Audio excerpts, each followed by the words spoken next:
દિવાળી. નાના હતા ત્યારે કેટલી મોટી લાગતી હતી ને હવે મોટા થયા તો દિવાળી જાણે નાની થઈ ગઈ. તાણી તુસીને બચાવેલી રકમમાંથી માં થોડું મોહનથાળ ને સુખડી કરતી. ક્યારેક ઘી ઓછું પડે તો ક્યારેક એલચી ન મળે, પણ એના સ્વાદમાં માની ભારોભાર લાગણી નીતરતી.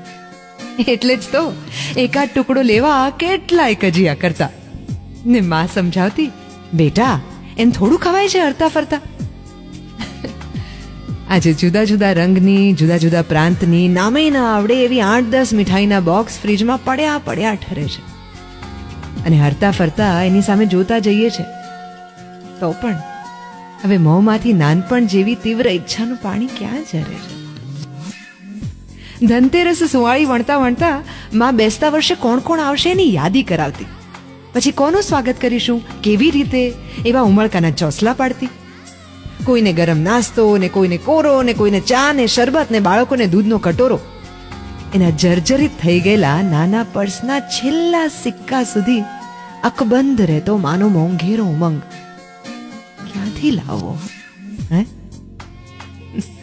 આજે 5 દિવસની રજામાં આઉટ ઓફ સ્ટેશનનું આયોજન કરી એ બધી ઝંઝટમાંથી છૂટવા મળતી આપણી વૃત્તિ એ રંગ કેવી રીતે લાવશે? બોનસ, ડીએ, ડિફરન્સ કે એરિયર્સ કશું જ નહીં. માની 3 મહિનાની બચત ને પપ્પાના 2 મહિનાના ઓવર ટાઈમમાંથી દિવાળી કરવાની, પણ તોય કોઈ બેરિયર્સ નહીં. દિવાળીની રાત્રે જાતે ધોઈને, હાથ દઈને, ગળી કરી ગાદલા નીચે મૂકીને ઇસ્ત્રી કરાયેલો શર્ટ બેસતા વર્ષે વટભેર પહેરવાનો જે આનંદ હતો, તે આનંદ આજે રંગબેરંગી કપડાથી ઠાંસો ઠાંસ ભરેલા વોર્ડરોબમાં ક્યાંય સંતાતો ફરે છે.